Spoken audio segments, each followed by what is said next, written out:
pessoal, tudo jóia? Estamos aqui de novo em mais uma versão do Emoção e Aprendizagem. Hoje, o tema é um pouquinho especial. Ele foi, na verdade, pedido nos comentários e nós atendemos esses comentários. O tema de hoje é... Medo de prova. Fica com a gente que tem dica boa vindo por aí.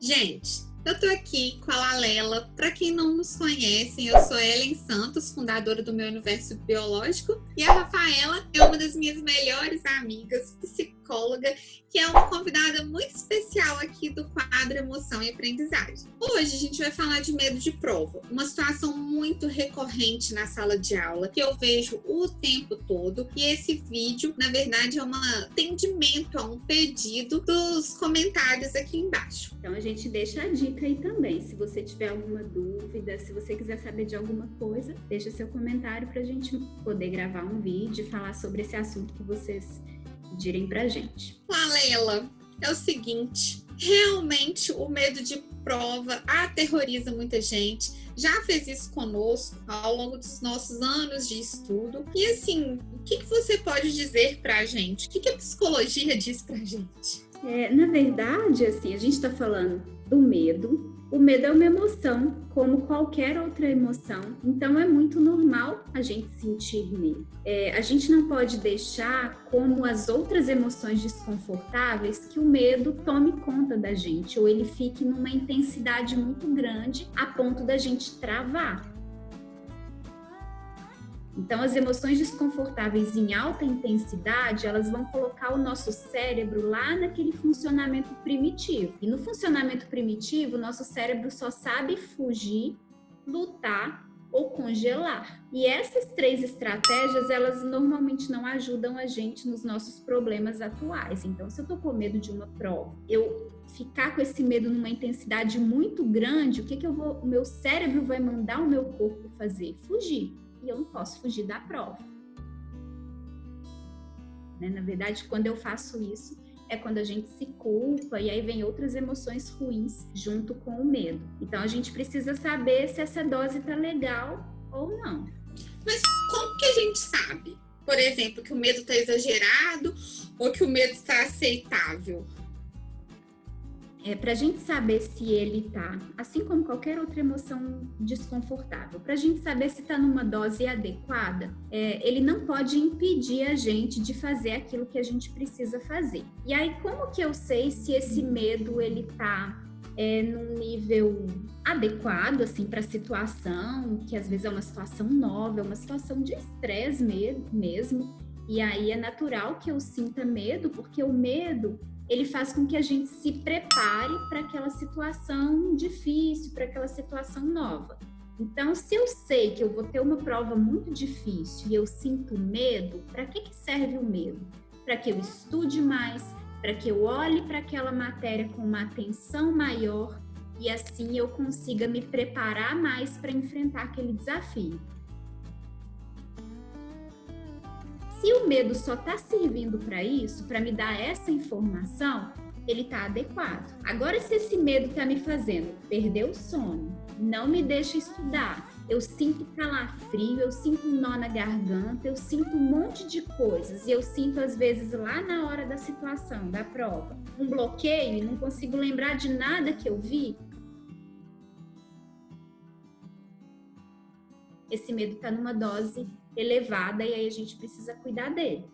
O que eu gosto? Na verdade, vamos fazer. A dica, na hora que a gente já está lá na situação, na frente da prova, é a gente respirar. Toda emoção em alta intensidade precisa ser controlada. Se ela não for controlada, e quem controla é a respiração, a gente tem um vídeo sobre isso aqui no canal, se a gente não controlar essa emoção, a gente não vai conseguir usar a parte do cérebro que a gente precisa. Então, aqueles minutinhos, estou lá, sentei na cadeira, estou esperando a prova, senti meu coração disparar, comecei até a suar as minhas mãos, vi o professor chegando, faz a respiração. Respira fundo, enquanto o professor entrega a prova, faça afirmações que te ajudem, afirmações que são baseadas naquilo que é concreto, que é real, por exemplo. eu estudei para essa prova, eu me preparei para essa matéria. Isso é só mais uma prova. Quantas provas eu já fiz até hoje? E assim, vocês vão conseguir achar, e é preciso pensar antes, em quais afirmações fazem mais sentido. Então, na hora da prova, é respirar e tentar fazer alguma afirmação que faça sentido. Mas aí a gente também começa a se preparar para o medo antes da situação que a gente vai viver, que a gente está temendo. Então, é onde a gente, antes lá da prova, a gente começa a pensar. E a gente precisa pensar e conversar com esse medo. Eu tô com medo do quê? A hora que eu penso na prova e vem aquele medo. Eu tenho medo de quê? As perguntinhas clássicas que a gente tem que se fazer. O que de pior pode acontecer? Toda vez que eu começo a fazer essas perguntas, eu tô conversando com o medo. E quando eu converso com ele, eu consigo tirar aquela parte que não tem fundamento de eu sentir e ficar só com o medo que me serve, que é o medo que me traz uma informação importante que eu preciso usar para me preparar para aquela situação. Porque, por exemplo, você pode ter medo porque o conteúdo é difícil para você, né? Não tem que ser difícil para o outro. Você pode ter medo porque a sua relação com o professor que dá aquela matéria não é tão boa, ou a relação é até ok, mas você associa aquele professor com sentimento, você não gosta muito dele, aquilo ali está te atrapalhando no desempenho. Ou o volume de informação para aquela prova, a quantidade de matéria ou a semana daquela prova está sendo muito difícil. De qualquer forma, um conselho também é entender quantos por cento aquela prova representa do todo. Às vezes dá 3% e a gente está fazendo uma grande tempestade interna porque não estamos numa semana boa, temos várias outras atividades para fazer, não dormimos direito, não estamos bem. Mas, claro que quanto mais a prova vale, maior a gente tem de colocar a importância dela para a gente. Só que a gente precisa entender, 12 pontos em 100 não é 80%, são 12% e ponto final. E esses argumentos, Linha, começam a fazer sentido quando eu faço essas perguntas e vou buscando respostas. Então, se eu me faço essa pergunta, o que de pior pode acontecer? Tirar 0. Tirar 0, pronto. O que isso representa? 3% da disciplina? Porque às vezes o medo,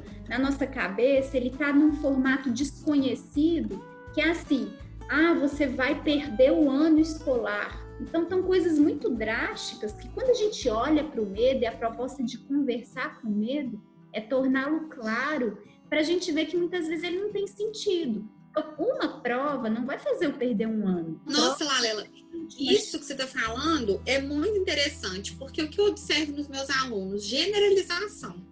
O que é generalizar? É você pegar uma atitude e colocar para tudo. Por exemplo, você vê uma atitude de um cara que não tem caráter, aí você vira e fala, todos os homens não prestam. No meu caso, eu tenho uma situação pessoal que aconteceu com a minha aluna. Ela foi fazer vestibular de medicina no Espírito Santo. Tinha a segunda etapa lá. E aí, eu postei a nota da prova dela e ela mandou um e-mail para mim, querendo conversar sobre o e-mail. Eu não entendi muito bem, mas eu respondi marcando um horário com ela. Quando ela veio conversar comigo, eu falei com ela, eu tinha percebido o que tinha acontecido. Ela tinha tirado 10. Tá? Não foram muitas pessoas que fecharam essa prova. As pessoas até tiraram notas boas, mas fechar mesmo foram só 2. E eu tinha lançado 0. Gente, quando eu percebi isso, eu pedi perdão para ela. Eu falei com ela assim, olha, só agora eu estou entendendo o seu e-mail. Na verdade, eu digitei 10, aconteceu alguma coisa que foi 0 no sistema, gente. Eu pedi perdão para ela, eu pedi desculpa, porque ela estava fazendo um vestibular de medicina. E eu virei para ela e falei assim, mas como que você conseguiu fazer a prova? Isso te afetou muito? Eu estava muito abalada com aquela informação. Aí ela virou para mim e falou assim, olha, professora, eu vou te falar a verdade. A senhora sempre me ajudou muito, sabe? Com as suas listas de exercício. Aí eu pensei, essa prova de ecologia, às vezes nesse vestibular nem vai cair ecologia, às vezes vai cair a outra parte da matéria que eu fui tão bem. Ela não generalizou, gente. Gente, essa foi a minha salvação e a dela, porque eu realmente só consegui me acalmar e me perdoar depois que essa informação me foi dada. Ela não generalizou. Ela falou assim, a biologia tem tantas matérias que pode ser que a ecologia nem caia. Ou essa parte da ecologia que eu não tô sabendo, agora a professora vai me ensinar. Ela queria ir lá, gente, para eu ensinar a prova para ela. E ela tinha tirado 10. Então é isso, Rafaela, que eu tô te falando. Não dá para generalizar. 3% é 3%, gente. E a respiração, ela é fundamental para que você leve oxigênio para o seu cérebro. Ao levar oxigênio para o seu cérebro, ele vai perceber que não tem um leão correndo atrás de você, que você não precisa fugir, que é um papel. E aí, o que você faz?